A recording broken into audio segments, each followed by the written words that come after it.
U našem studiju pozdravljam ministra znanosti, obrazovanja i sporta, doktora znanosti Dragana Primorca. Dobrodošli. Lijepi pozdrav. Nećemo večeras ni o reformi obrazovanja, ni o bolonjskom procesu. Večeras ćemo o zemlji znanja, to je sintagmi koju vi često baš ističete, a onda neka istraživanja, svakidašnjica pokaže da još jako puno u našem društvu neznanja, diletantizma, pa tako ta sintagma zna izazivati podsmijeh. Pa ja ću vam reći, jedan od najvećih sociologa religije, Željko Mardišić, je rekao jednu rečenicu koja je vrlo mudra i duboka. Kažu, konačno se u Hrvatskoj počinju događati one prave stvari i nešto se mijenja. I na lijevoj i na desnoj strani dolazi do nervoze. I to je upravo ovih dana što se događa u Hrvatskoj. Šta to znači? To znači da nije jednostavno i preko noći stvoriti jedno društvo koje je utemeljeno na znanju. A s druge strane, Hrvatska ovih godina posljednjih, ne samo prema riječi ministra, nego ako hoćete prema riječi jednog velikog science-a, znači vodećeg časopisa, jednog Embo, Reportsa, Die Pressa, Kleine Zeitunga, Hrvatsku stavlja u poziciju da uistinu postaje lider glede znanosti. Što vam to može najbolje reći? Pa danas u Hrvatskoj uz Indiju i Izrael, koliko ja znam, Hrvatska je među te tri države gdje je najveći povratak mozgova. Mi prema našoj evidenciji u zadnjih 5 godina imamo 120 doktora znanosti koji su se vratili iz SAD-a, Kanade, Njemačke ili slično. To su isto oni ljudi koji nikada u Hrvatsku ne bi došli, kao što vidimo ove mlade ljude od Medilsa pa dalje, da u Hrvatskoj je jedna potpuno nova klima. A pogledajte jedan podatak. Kad je Hrvatska u 6. okvirnom programu, to su do tada bili najveći programi gdje se povlačio novac iz Europske unije, uplatila 3,5 milijuna eura, meni su često postavljali pitanje, čuj, možda ti hrvatska vlada činite krivo, jer dajete 3,5 milijuna eura, pitanje koliko ćete povući. Hrvatski znanstvenici su povukli 16 milijuna u nekoliko godina. I sad jedno veliko iznenađenje koje se dogodilo ovih dana, u posljednju godinu dana, hrvatski znanstvenici su povukli u godinu dana 18 milijuna eura, što je apsolutni prosjek Europske unije. I to je ova hrvatska znanost koja se danas događa, koja ide sustavno, nije jednostavno, ali ja vam želim reći primjer kao i neki kolege koji su bili zajedno sa mnom u Americi. Ja sam došao u Ameriku na plaću od otprilike $20,000. Ta je plaća bila nešto u poziciji znanstvenog novaka u Hrvatskoj, ali moj status je bio potpuno upitan. Ako ne radite, kao što reče profesor Kostović, ili ne daj Bože kasnije kao profesor, vi ostajete bez posla. U Hrvatskoj imate jednu sigurnost. Hrvatska je zaposlila oko 2000 znanstvenih novaka. Dobro, ali složit ćete se sa mnom ipak da znanje kao društvena vrijednost još uvijek nije na nekakvoj ljestvici vrednota na prvom mjestu, a da zato naravno su zaslužni dijelom i političari, pa privatizacija, pa nesramno bogaćenje i sve to, tako da je novac i profit i to što brži i što lakši postao ono glavno mjerilo vrijednosti i zbog toga naravno da je u sustavu cijelom ovako kako jest. Da znanje nije ono čemu se teži jer je to teško, komplicirano, sistematično, ustrajno, a novac se može zaraditi na puno brži i lakši način. Pa vidite, ja čak vjerujem da ta vremena u Hrvatskoj prolazi. Rađene su neke ankete gdje bi jedna obitelj potrošila 30.000 eura ušteđenja kad bi imala. I vjerojatno prije 15-20 godina bi kupili skupi automobil djetetu. Većina sad tih ljudi ozbiljno govori da bi uložila obrazovanje djece. Dakle, nema tog ministra. Nemate politike koja može promijeniti sustav preko noći, ali ja stalno ističem u Hrvatskoj kao državi znanja i sa ponosom. Vrlo često znam biti arogantan, kažem do 2010. godina će Hrvatska nakon svih ovih mjera biti najkonkurentniji sustav obrazovanja u regiji.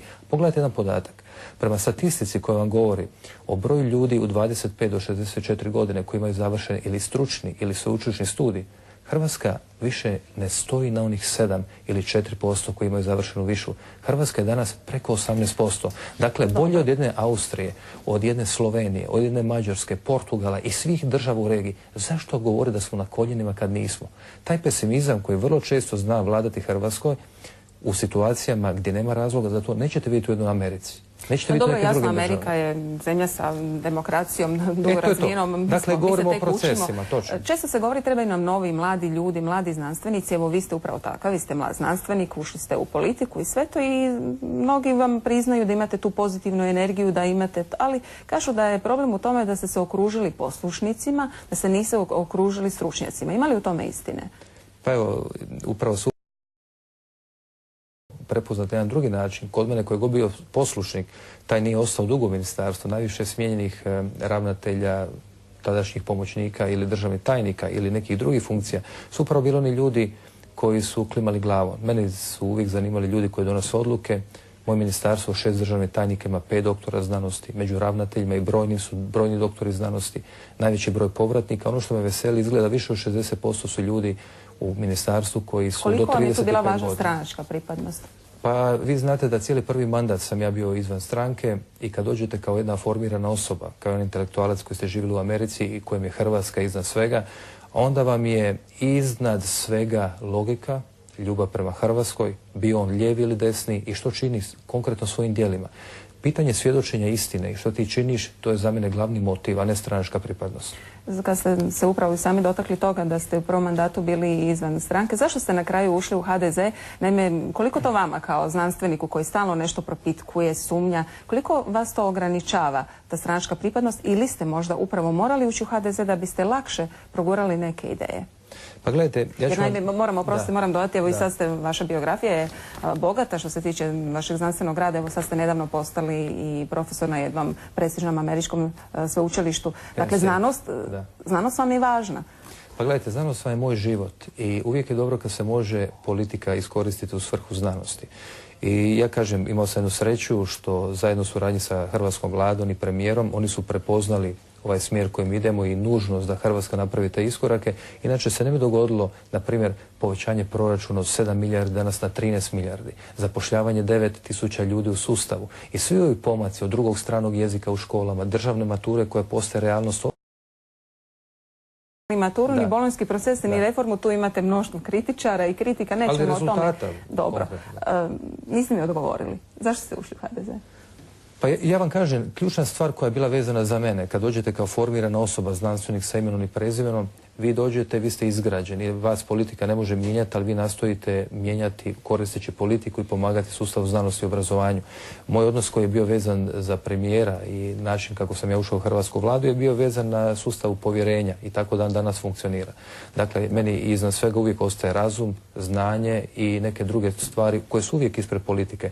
Kad imate formiranog znanstvenika, sveučilišnog profesora koji ima 40 godina, njega je teško mijenjati u svrhu nekih političkih promjena. Shvatila sam.